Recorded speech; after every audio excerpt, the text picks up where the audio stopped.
Welcome to Epic Begins with One Step Forward, the podcast that reveals how to plan, achieve, and enjoy the journey of creating epic results in your life, business, health, and relationships.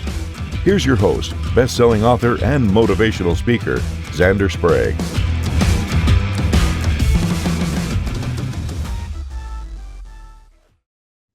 Hello, epic people, and welcome back to another excellent episode of Epic Begins with One Step Forward. I'm your host, Zander Sprague, and today I am traveling halfway around the world to talk to Tim Thomas. And Tim, tell us who you are and what you do.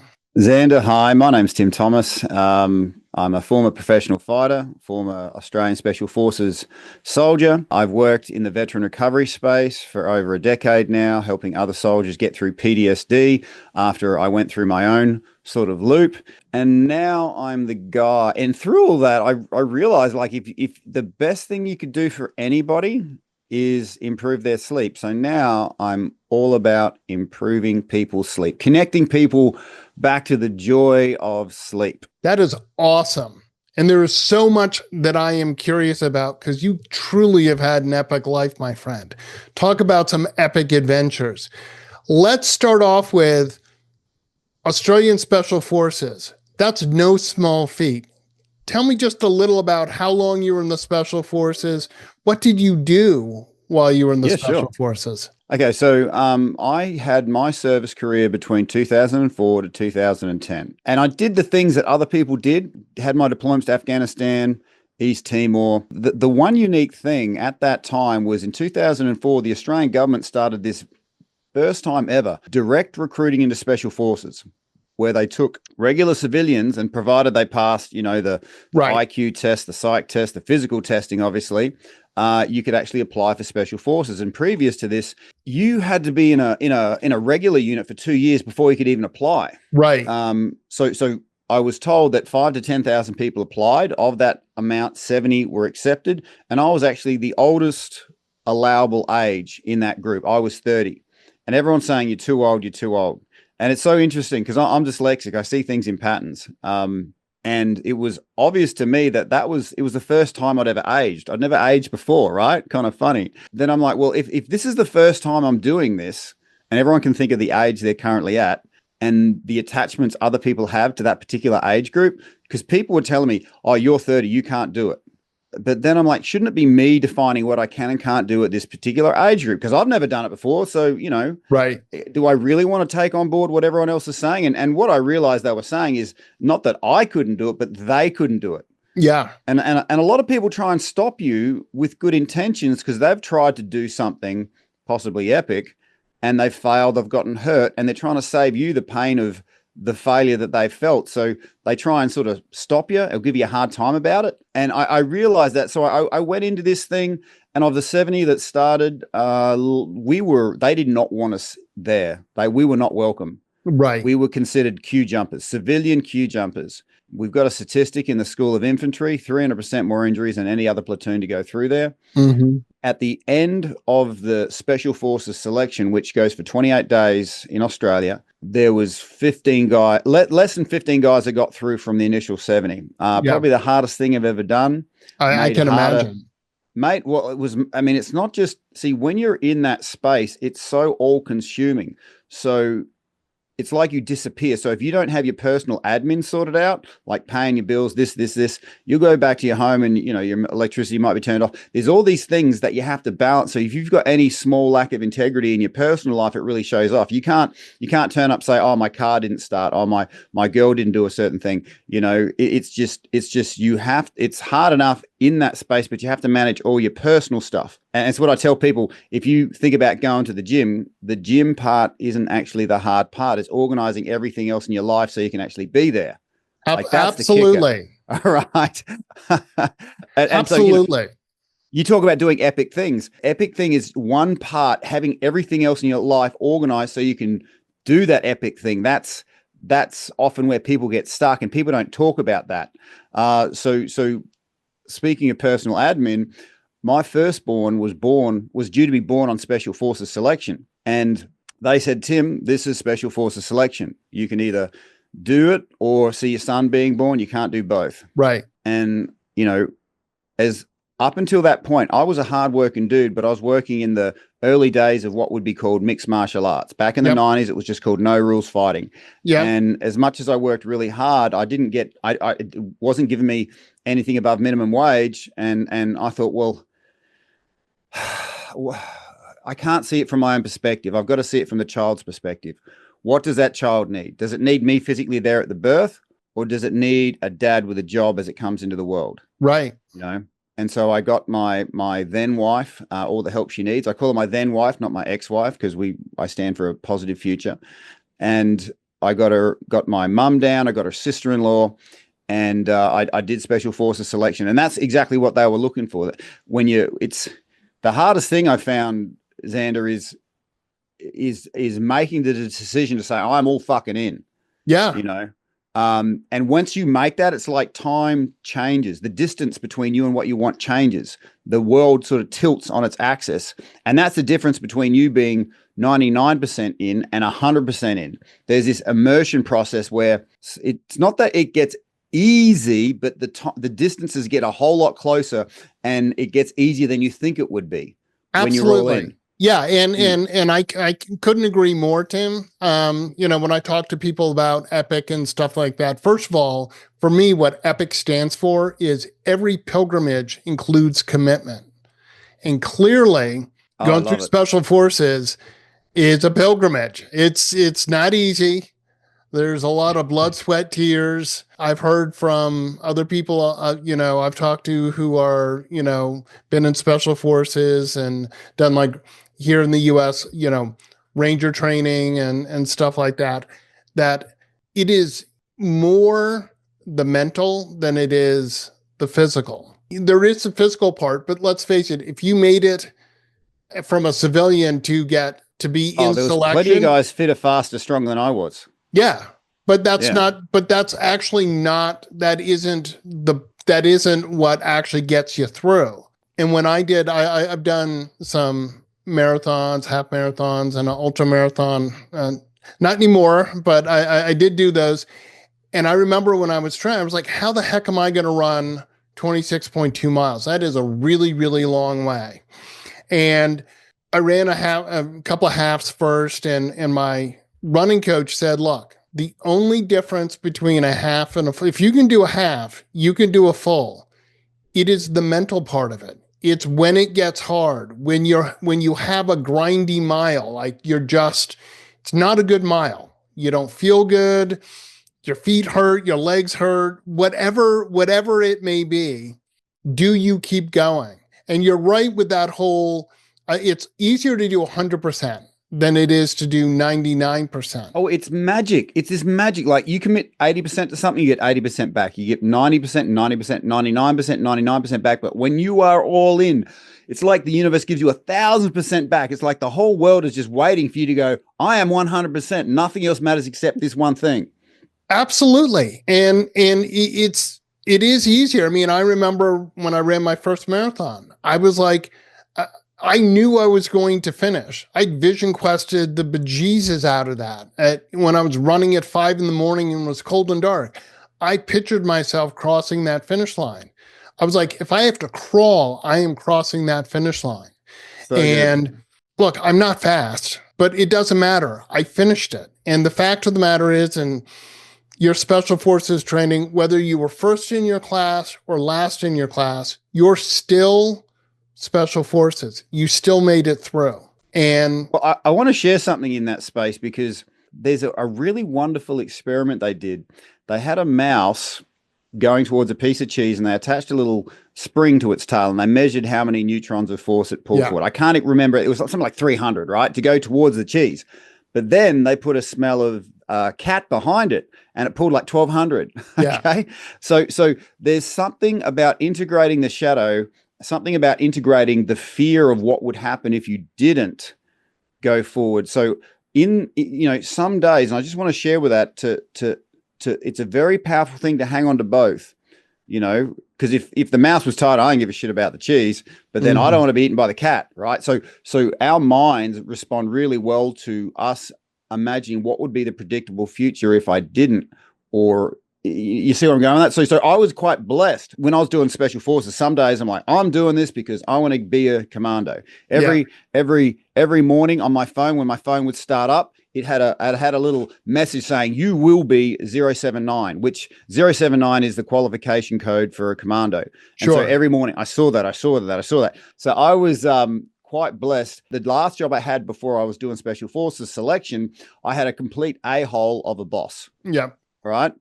And so some days I'm doing selection because I wanted to be 079, wanted to be a commando. Yeah. Other days I'm like, stuff being a commando. But if I stop this right now, I'm going to go. My last job is that complete a-hole of a boss. There's no way in God's earth that is happening. F that. Okay. Absolutely. And that's the thing about our epic dreams, right? The things that we dream of doing that may seem impossible. There's nothing wrong with saying, for all the naysayers, I'm going to prove them wrong. That's highly motivating, right? To be able to say, I finished a marathon. I made it through, selection process. I made it through the training. Again, whatever gets you to your destination.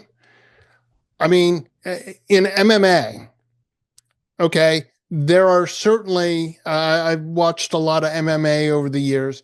There are certainly fighters who are using whatever personal rage they have to go out, get into the octagon, and do their best. If they win, they're not coming up and going, so Tim, what was your motivation for doing it? Well, there was a manager back there, and I was like, he told me I couldn't do it, and I'm going to prove that who cares? You won. And it's not, but the thing is, the winning is great. Don't get me wrong.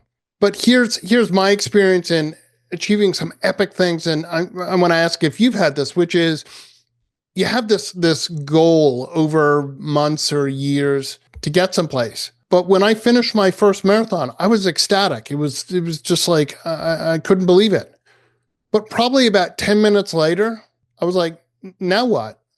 Right? Because I achieved my goal, but does it just end there? It's not like when you made it through your training, you're like, yay, I made it. But you're not like, okay, that's it. I'm done. I'm going off, There's always more.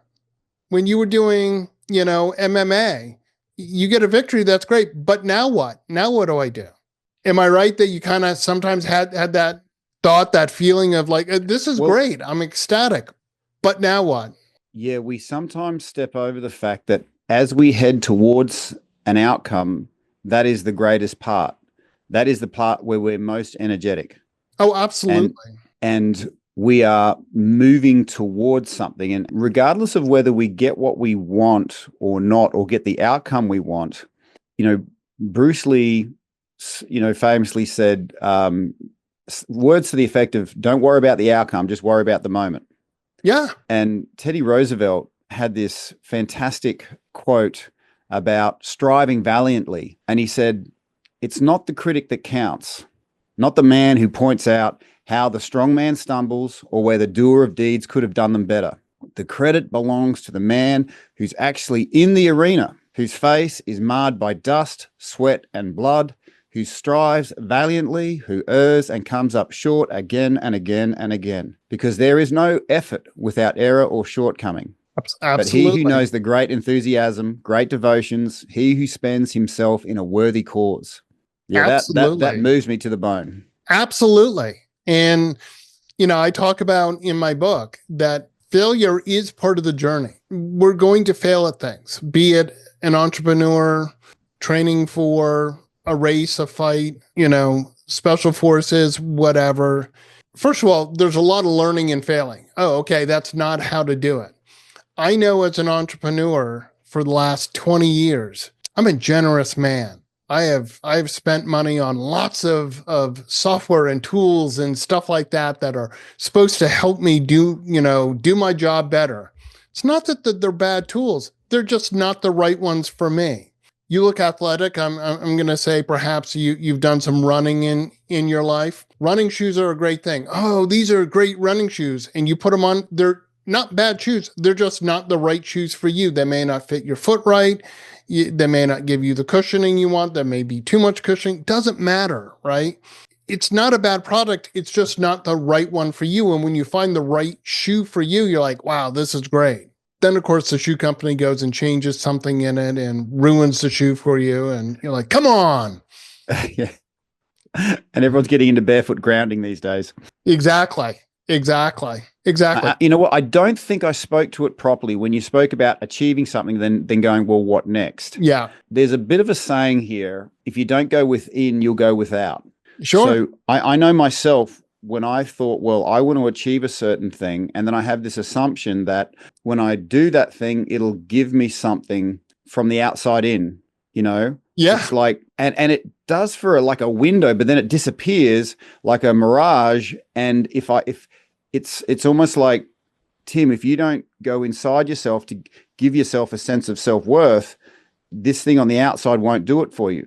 Yeah. You can't put your sense of self-worth and attach it to something on the outside.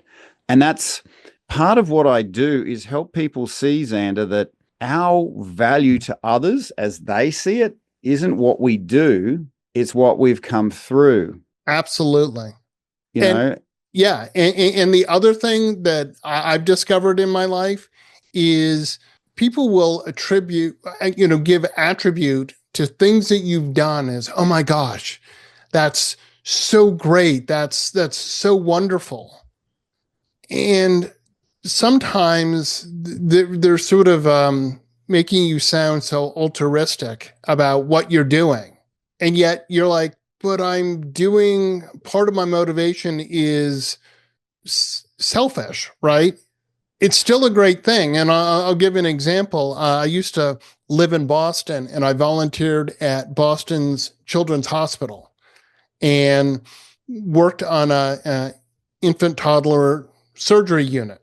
And I was doing it because I just really like kids, and I wanted to help out these kids. Now, when I said, "Oh, I'm sorry, Tim, I can't go out, and meet you for a beer because I'm volunteering at Children's Hospital," people be like, "Oh my gosh, that's so great! How wonderful you're doing it." And yet, I felt guilty. I mean, they're like, "Oh, that's so wonderful that you're donating your time and all of that." But I felt bad because I was doing it because I had such personal satisfaction in being around, the kids and helping them out when they were scared, and helping the parents out so they could have a break and, not Zander, be in the room. I totally hear you, right? And I don't think it's the fact you're questioning your motivation to do it. What you could be, like a lot of guys, you can handle the grueling pain of a marathon, but can you handle the grueling pain of someone else paying you a genuine compliment?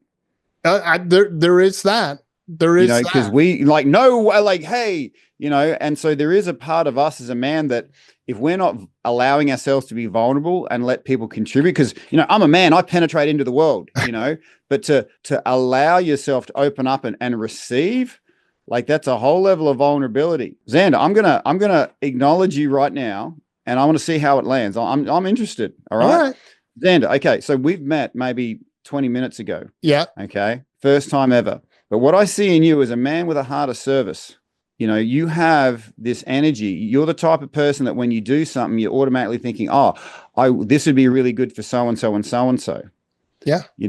And everything you do for yourself, you pay it forward. You're a real giver. So I want to acknowledge you. In my world, you occur as one of those guys that if you just think about the guy, he's inspiring. He's empowering.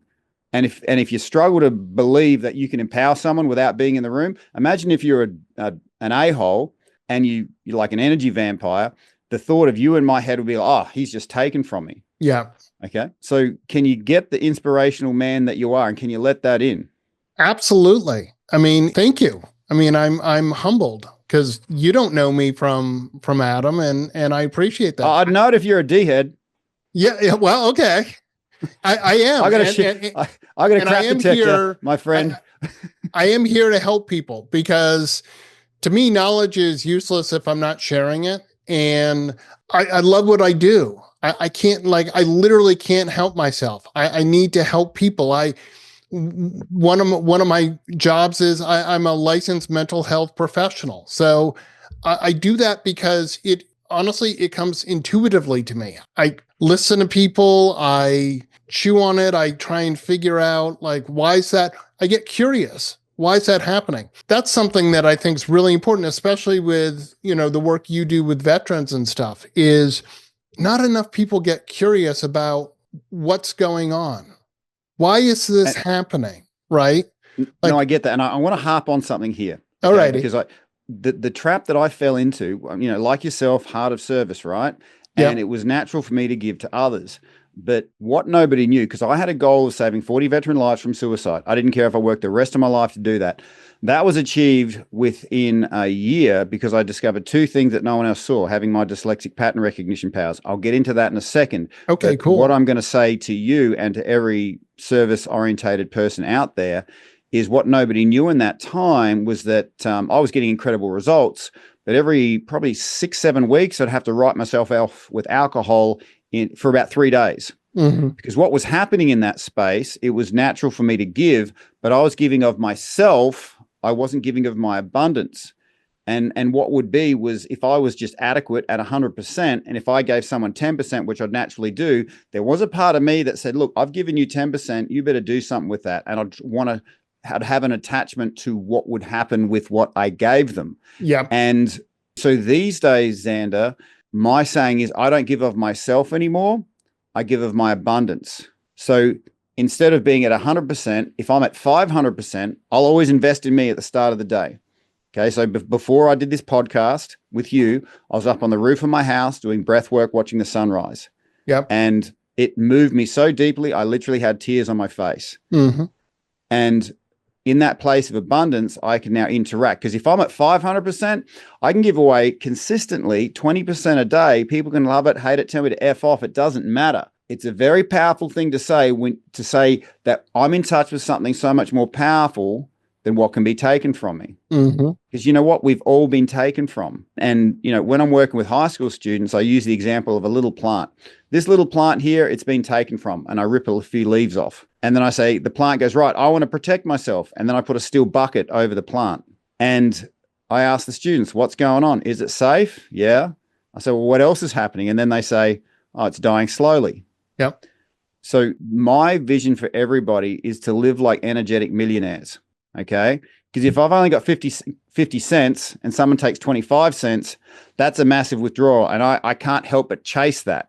Right. And I've been that guy for years chasing 25 cents when I'd forgotten my ability to make $1 million the next day. Right. So for all the service-hearted people out there, yourself included, my message is think of all the things that are in your area of care, all the things you want to help. And I highlight the negative to highlight the positive. Picture yourself in a physically and mentally depreciated state. Would all those things in your life be better or worse for that? Absolutely. And it's an obvious thing, right? Right. And two things I want to tack on there. One is if you're service-oriented, service-hearted, you need to have your own self-care routine. And it's not something I started it when I was in graduate school. They talked about it in every single class. Didn't matter if we're talking about, my addiction class. All the professors, every single one talked about creating your self-care. And I started it in graduate school because I was like, well, it's a practice. It's something that I need to do now. It's not, once I get licensed. No, I had 3,000 hours of internship that I had to go through before I could even take the licensing exam. So I was like, and when you're having to hold space for other people who are hurting, in pain, in need of help, my heart gives it. I'm there, but I need to make sure that I am taking care of me, that I have my routines of exercise, eating right, sleeping right. We'll get into the sleep in just a minute. And I had another therapist that I would go talk to because I needed someone else to talk to about some of the heavy stuff that I was dealing with so that I wasn't carrying it around all the time. I had this when I was doing part of my internship. I had about a half-hour drive, and there was this sort of dilapidated barn that I would pass every day. And that's where I said I would drop off my baggage from doing counseling, where I was like, I can think about it up to this point, but once I drive past that, I'm tossing it out the window until I drive by the next morning. I can pick it up and think about it for, 15 minutes on the way in. But when I get home, I got to be dad. I can't be all broody and moody and stuff. And so I think people they hear about self-care, but they don't really know what it is and they don't practice it. And look at you up on your roof, meditating, doing breath work, awesome self-care. That allows you to give of your abundance and frankly, not have your abundance sucked all the way out. And as you said, every 3 weeks, you're like, I got to have a few beers or whatever. Yeah. It was insane. And you're really speaking my language, Zander. And I think there's two completely different types of people in this world, and they're both you. They're both me. Yeah. There's the you that is abundant in energy because they've connected to something super powerful, and they're that energetic millionaire. And then there's the you and me that isn't connected to their abundance, and they still need energy. And for me, on a good day, that might mean an extra coffee. On a bad day, that might mean a beer, and I'm an a-hole because I need energy. I can't generate it for myself, so I take it from others. Right. It's almost like a survival mechanism, like you're drowning, and you wonder why there's so many a-holes in the world because they don't know how to generate and connect. Right. And then the world loves to give us these comfort foods, substances. I used to drink and take a lot of pills, and the current consumer society we're in doesn't want to see you getting in touch with your sovereign power. Absolutely. And this is one of the reasons I love breath work, because it's free, man. It's our birthright. And I certainly utilized and do utilize, I call it oxygen rejuvenation therapy. And so nice. I have my, clients who may have anxiety or something like that. Yep. And what I do is I say, when you're feeling anxious and you feel your muscles are all tight, the number one thing your body wants and needs is oxygen. So if you breathe deeply, and I'm talking diaphragmatic breathing, and I get them to do it because I give them a straw. And I'm like, I want you to breathe in through your nose, then blow out through the straw. Well, that just forces you to breathe into your whole lungs. Only got to do this like 3 to 5 times. You get a huge head rush because, oh, by the way, you just flooded your body with all kinds of oxygen, and all that most of that muscle tension goes away. Why? Muscles are all tight. You give it oxygen and they go, ooh, oxygen, and they relax. And it's been incredibly helpful when I was doing my internship with high school and middle school kids. So like 12 to like 17, 18 years old. Yeah, a lot of stress, a lot of tension. The kids who would actually do it with me, and I do it with them. I'm not like just asking them to do it. I'd be in the room doing it with them. They'd be like, wow, I feel so much better. Yeah. Funny that whole breath work. Funny that whole breathing thing. I mean, come on. The number one thing we need is oxygen. Well, and it's funny too. The data shows that if you don't breathe properly, pretty much every function of your body dies early. Yeah. And it's amazing. But look, Zander, it's not until I had a chronic injury that I realized that the age we're in right now isn't not an age of information. It's an age of marketing. And a marketer has a very different goal than a healer. A marketer wants a repeat sale. So they'll promise power, give you a tiny bit, but then take dollars out of your pocket, and they don't care if you go into an early grave. And this is where we have to challenge our assumptions, because, you and me, we care about human life. When a marketer's coming at you from, say, Big Pharma, you can't assume that Big Pharma cares about your life. They care about the dollars in your pocket, and they'll put some, happy puppets in front of you in their marketing team to go, yeah, that's exactly what I want. Shut up and take my money. But a healer, they take a bit longer to find because they're not the loudest voice in the room. And the good news is, in the healing process, healing takes less time than you think. But the thing that takes the most time is the journey to find the right healer. Absolutely. And I say that all the time when I first meet with a new client. And I say, look, therapy is a really intimate process. And I said, for it to be effective, you have to be comfortable with me. I may not be the right person for you. You're not going to hurt my feelings if we get... that is the smartest thing I've ever heard a therapist say. I mean, no crap, because these guys, most of them spend their life because they've worked hard to get to where they are. Yeah. 7 years of work to get that piece of paper behind them, right? Yeah. But what nobody tells them, and most of the time they're justifying, well, I've worked for 7 years, I've got to prove this stuff works. I didn't want to work all that time for nothing. What nobody tells a therapist is that before we were speaking, we were feeling with our bodies. Absolutely. Before we were thinking. And sometimes this trauma that someone goes through goes down deeper than words can reach. And the feeling of safety you have with somebody when you feel comfortable with that person, that actually goes down deeper than the words can reach. So to hear you say that's epic. Thank you. You're welcome, but I do feel it's true. I mean, so many people don't get it, and the amount of veterans that said, "Look, I tried to get help, the help didn't help, so F that, I'm never doing it again." Yeah. Well, look, Try to cut you off. One of my, I've written 3 books. 2 of them were on sibling loss, and wrote one for siblings. Because my older sister was murdered 28 years ago. And when I was going through that, there really wasn't anything that spoke to my type of grief. So I wrote a book about it. Then you see over my shoulder, Why Don't They Cry? That's for parents to understand their living child's grief. There's so much that isn't said that parents feel. And I was 28. My younger sister was 25. My older sister who was killed was 30, right? I was adult. I was out on my own. And yet I still needed my parents some days, but I didn't go to them because I'm like, I'm not going to ask for your help because you're already dealing with so much bad stuff. My understanding of veterans is there's a whole lot of, just suck it up, you're fine. And yet getting to talk about what's bothering you, getting to talk to someone who is with whom you feel comfortable, right? I think what you're speaking to there, underneath all of that, and this segues nicely into the 2 things that I saw that helped me save 40 veteran lives within 12 months. Yeah. The pattern I saw with pain, and my journey into this was just the veteran space, but this is just the human journey. So whatever you're up against, I've observed this pattern. So it doesn't matter if the pain's emotional or physical. It'll get to a certain duration or intensity where it transforms from just being pain to loneliness and isolation.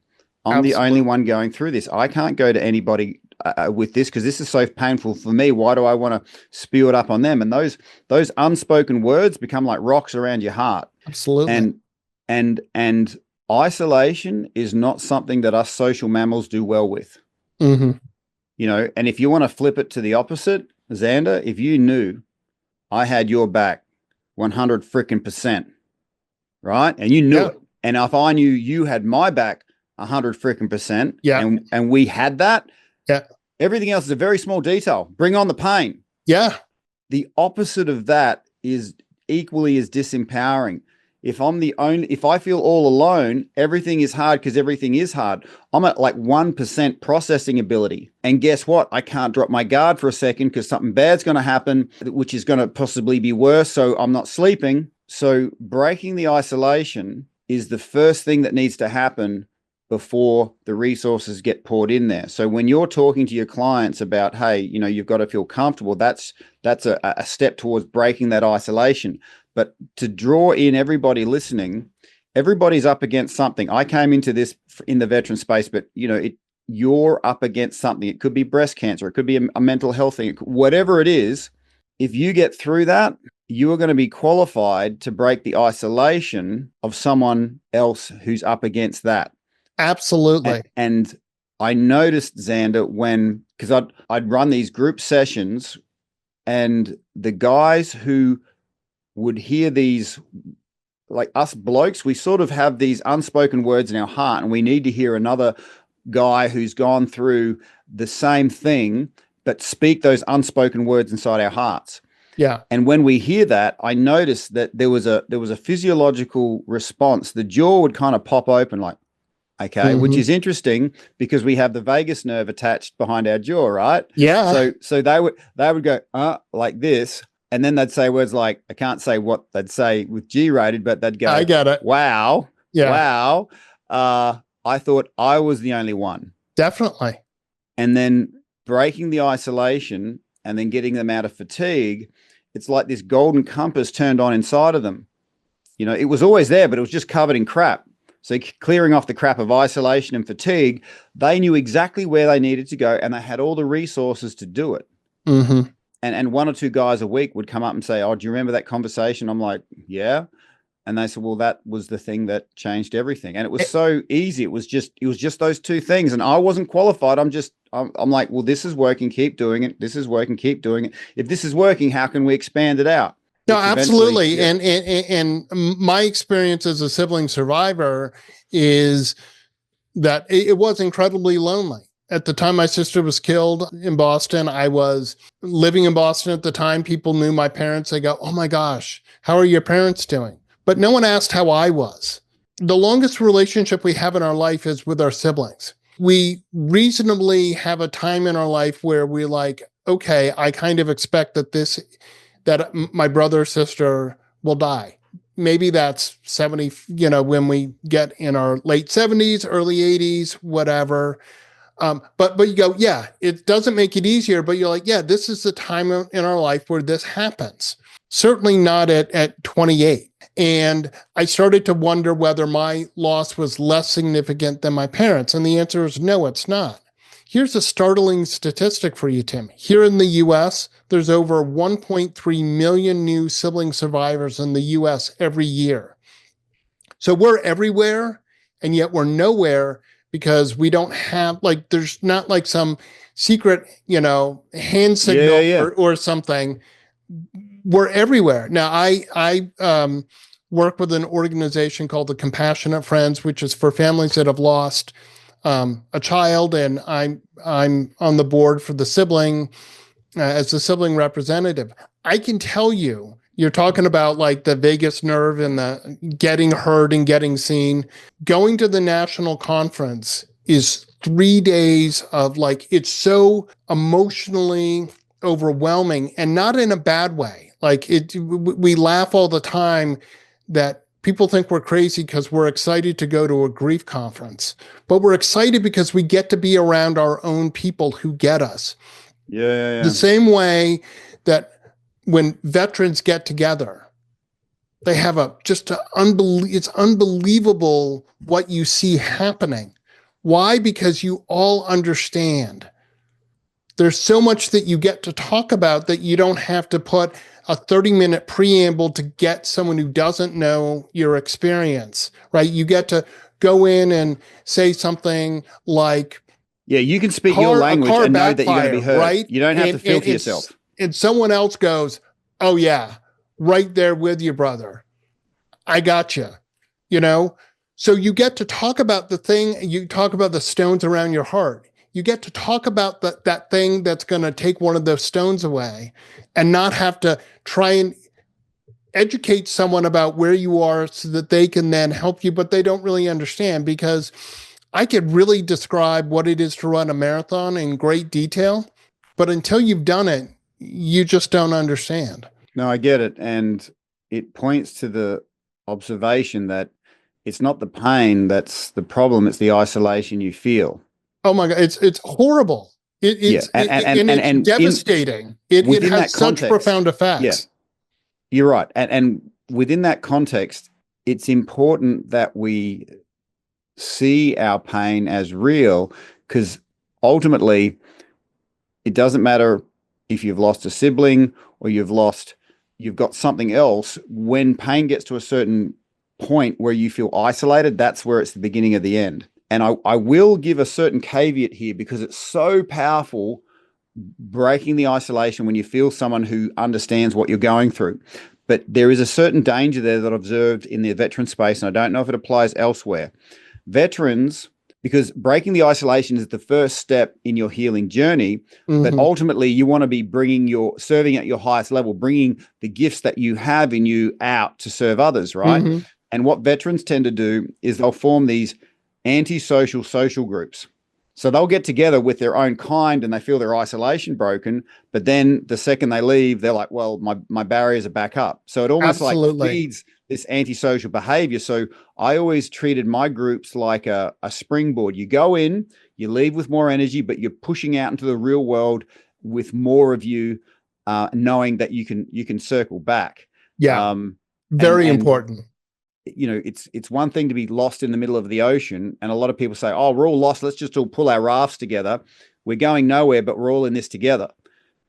You know, so I do think you have to be very careful with the power of breaking your isolation, because some people just stay there and they don't say, well, let's move forward. How do we get healing from here? Right. Well, and it's sort of a us them kind of a thing. Ah, yeah. And it really needs to change from an us then to a we. Like it's we here and we out in the bigger world, right? You know, or expand your circle of us, or whatever it, however is going to work. And, you know, words are powerful, those visions. I work really hard to give people the analogy that they're going to hold on to, because I'm a teacher at heart. And so I'm like, if what I said doesn't quite land with you, let me find the thing. And the number of times that aha moment, and I know you're talking about where you're trying to make a point. You know, you and I sort of as people helping and leading, I found that sometimes they jump off before I get to where I think that aha moment's going to be. And so I've let go of where I think the aha moment is. I just sit and wait because I know it's coming. I know when you kind of know when you're connecting with someone, you're like, all right, I'm going to keep what's going to work, what's going to resonate with this person. No, I love that. And the image I see in that is everybody, you, me, we've all got a tree of knowledge. Yeah. Okay. And what an expert will do is have a fruitful life. Someone comes to them for information to have the fruit that they have, and they'll give them just information. Here's all this exact information that's exactly right, but that's like giving them seeds, and what they want is apple. The seeds will eventually give you an apple, but it looks nothing like it, and I need an apple right now. Technically, it's all right, it's all there, but it's not connecting me with what I really want. What you are doing there is, you're living a fruitful life, but with your power, with your combination of communication, empathy, and getting them, you can graft the fruit from your tree onto their tree of knowledge, and then they'll have it in far less time than what it took you to grow it. Absolutely. If I'm hearing you right. Absolutely. Absolutely. Now, Tim, I don't want to run out of time here and have you talk about your breath work in bed, because I know I want to give you something that you can use for the rest of your life and anyone listening. So everything I do has to pass a P test. It's got to be powerful, positive, but the most important one is permanent. Permanency. Like, if we really care about people, I don't like the idea of this powerful and positive circus coming to town and everyone's like, yeah. Then a week later, what the hell's changed? Exactly. So permanency of the message is the key. So there's two things I want to give you. I want to give you a breathwork technique that it'll just change your world. Okay, all cool. Right? My humble brag is that in 3 breaths, you can completely relax your body and mind. Awesome. And I'm really excited to give it to you, because I know how you're just going to multiply it. And part of this permanency was I withdrew from public life about 2 years ago.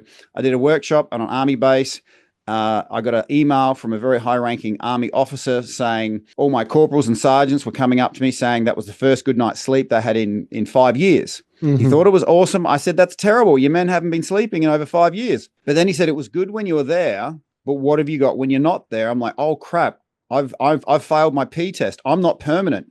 So for the past 2 years, I've created this online resource that people can go in there. You tell it when you want to sleep, when you want to wake up, and we take care of the rest.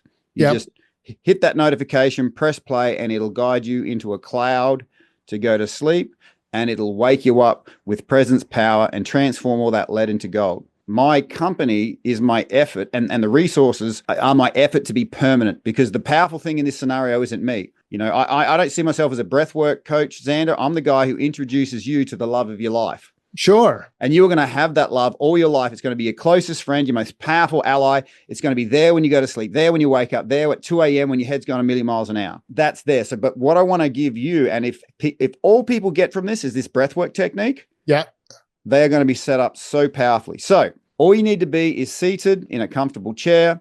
You don't want to be driving a vehicle, cutting up carrots, because you want to be in your body and be supported. And you have to give yourself permission to really breathe. Yep. Do you give your physical body permission to really breathe? Right now, absolutely. Awesome. Do you give your unconscious mind permission to breathe? Absolutely.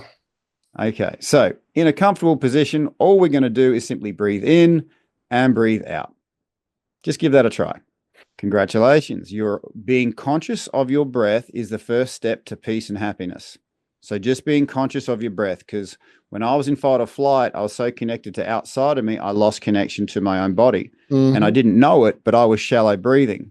So if you see someone in the street going, shh, shh, shh, shh, yeah, they're about to freak out. And it doesn't matter if you're doing it fast or slow. Shallow breathing is the thing that puts your body in fight or flight, makes you reactionary. Your higher thinking doesn't kick in. Yep. So being conscious of your breath is the first step. Now, what we're going to do is this time when we breathe in, we're just going to breathe in more. Okay?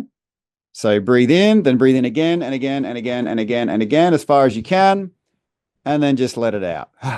Good stuff. Yeah. Did you notice the extra air opening up in the top third? I did. I also felt that sinking down into the parts of my lungs that I don't use nearly enough, Tim. You are getting it. And what I love about my job, Zander, is I get to introduce them to the wonderful power in their own bodies. Like we own these incredible bodies. They've got incredible resources, but we tend to think they just carry our eyeballs around. You know, I'm going here, I'm going there. All right. So what you didn't know about your body, Zander, is we have these little turbo buttons. So just hold up your thumb and two fingers and make little crab claws, right? They're your turbo buttons. All right. So we're going to use that when we breathe into this top third. So we're going to call it, for the sake of a name, this is your primary inhale where you normally breathe in and out, and your secondary inhale is this top third. So when you're asked to breathe in again and again, that's your secondary inhale. And we're going to hit our turbo buttons when we get to that secondary inhale. Okay. Okay, you ready? So just blow it all the way out. Out. Start breathing in. Hit the power buttons at the secondary inhale. Hard as you can. And then just let that go. Oh, look at the head rush. Oh, that's so awesome. All right. Oh, that oxygen. Did you notice the bit of extra power you got in that secondary inhale? Absolutely. With these little turbo buttons. It's like hitting an inflation button, like boop. Yeah. All right. And because you're doing so well here, Zander, and I will include a little video that people can click and they'll be guided through this in their own time. So that's theirs to take home. Yeah. We're going to juice this up even more. Okay. So we're going to hit our power buttons and we're going to raise our chin and chest and look up. Okay. So almost like you guys got limbo over there in the States. Oh, yeah. You're sort of, lean back. So this is why we need a supportive chair. So we're going to breathe in and then hit those turbo buttons and raise our chin and raise our chest.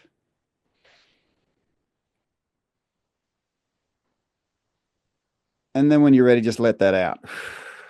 Yeah, I was wondering. I'm like, okay, when am I'm holding it. It's great, but when am I letting it out? Okay.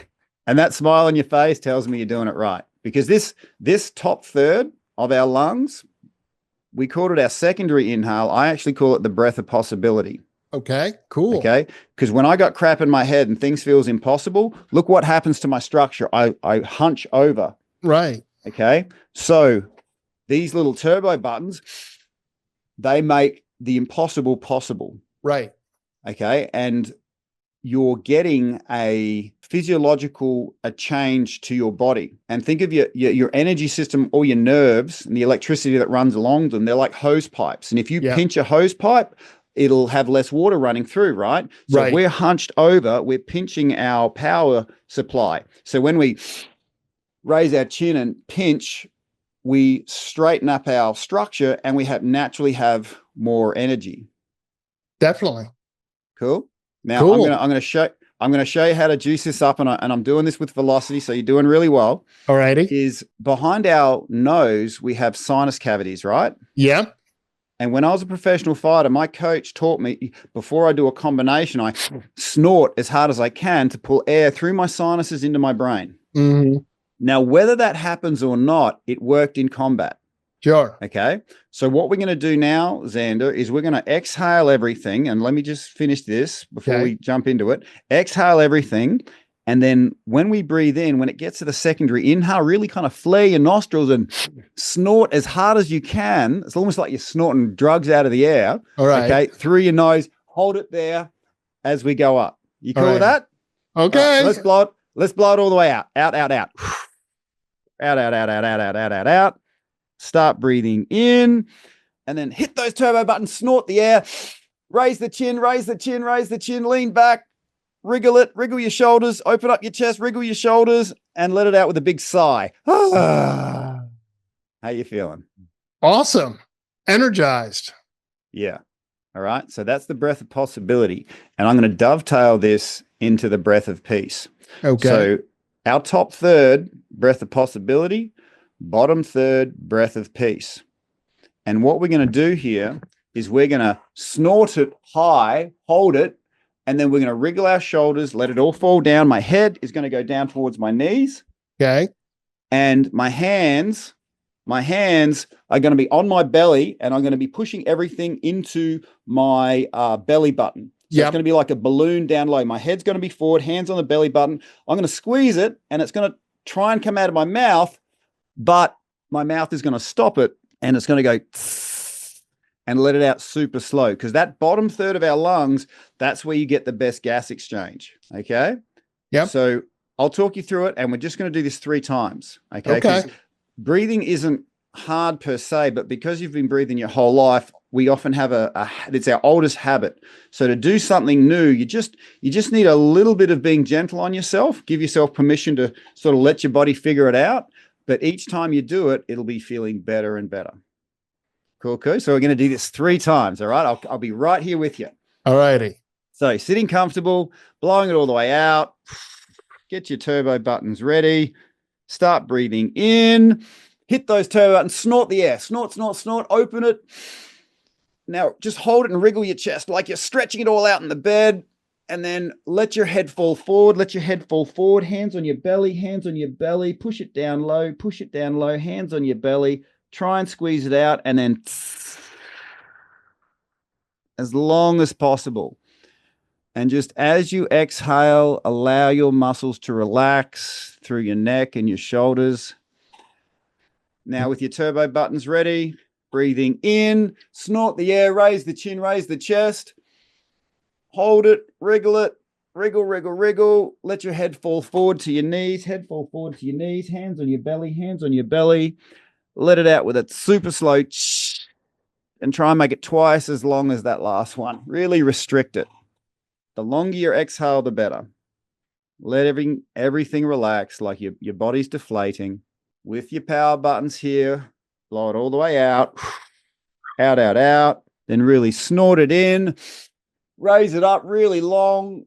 Feel like your chest is opening up like a flower. Open up your chest like a flower. Feel the warm sun on that chest. And then holding it, just let your head collapse forward. Head collapse forward. Push it down low as you can make it. Hands on that belly, squeeze it out and let it out with a as long as possible. Look at that. How you feeling? Awesome. Rejuvenated. Yeah. Some people feel energized. Some people feel like they want to sleep. Whatever's there for you, you know. And how's your body feeling? Really like relaxed and alive. Kind of like I was talking about, similar to my oxygen rejuvenation therapy, getting the breath down into the lower part of the lungs. As you said, that's where the gas exchange happens. Amazing what happens, how energized you feel. A lot of times people will say they kind of feel a little lightheaded. I said, yeah, that's because there's this huge amount of oxygen now coursing through your system and your body's like, yay! Yeah. Well, and even the way I sort of explain it to people is when we breathe, we take on the nature of air. So air has a certain nature. If you try and hold air with your hands, it can't be held. It's kind of obvious.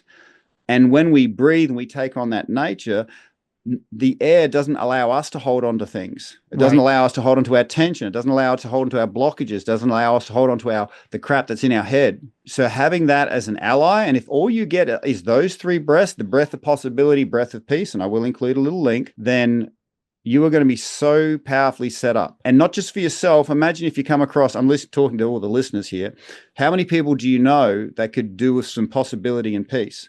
Definitely.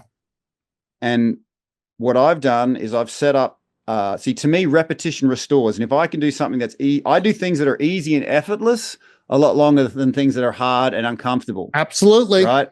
Even though I'm a pretty tough dude, I've noticed that if I can set up these tiny little micro habits, then there's an accumulation effect. The longer I do it, the better things get. So if anyone who's got a phone, you get out your phone, you go into your app store and you type in breathwork, one word, in bed, into your app store.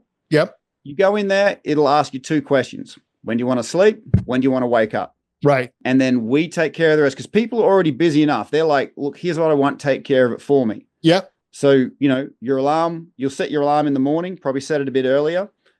And then you'll see your notification there. Hit that, press play. And before you even get out of bed, you'll transform that lead into gold.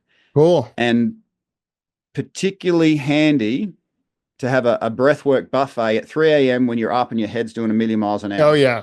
It saved my life on so many occasions. So that breathwork in bed is my gift to humanity. I'm not the powerful one here, but I can be the guy who introduces you to the love of your life. There's a 28-day free trial. So I want to gift you a month of sleep and see if it works for you. Awesome. I can't wait to that link will be, I'll have it in the show description, and, I'll make sure there's a link to your site. Tim, how can people get a hold of you? Yeah, sure. breathworkinbed.com. I mean, I've got all the socials, but I mean, I've asked the question, does the world need more social media or does it need a good night's sleep? So look, I'm happy to work with anybody, but if they're going to take something from this, put the app on your phone and get those little sleep tips, guided into sleep, out of sleep. If you can win the first 10 minutes of the day, you've won the day. I can't do what you do, but if I can improve your sleep, you're going to be able to do what you do even better. Absolutely. Tim, this has been truly epic. Thank you so much. We could do another one, I reckon. I look, we definitely can. We've been going now for over an hour, and really, wow, so much more. So you never know, Tim. Maybe there's another invite for you to come back. So anyway, Tim, I want to thank you so much. This has really been awesome. I feel so rejuvenated. Thank you so much for the work that you're doing. And I want to remind everyone that if you're ready to begin your epic journey, go to epicbegins.com. And as always, remember that epic choices lead to the epic life that you want. Get your gift copy of the award-winning book, Epic Begins with One Step Forward, at epicbegins.com. That's a wrap on this episode of Epic Begins with One Step Forward with your host, Zander Sprague, best-selling author, internationally acclaimed public speaker, and licensed professional clinical counselor. To make your next conference or event epic, send an email to Zander at zander@epicbegins.com. Be sure to subscribe so you don't miss the next episode. Remember, epic choices, epic life.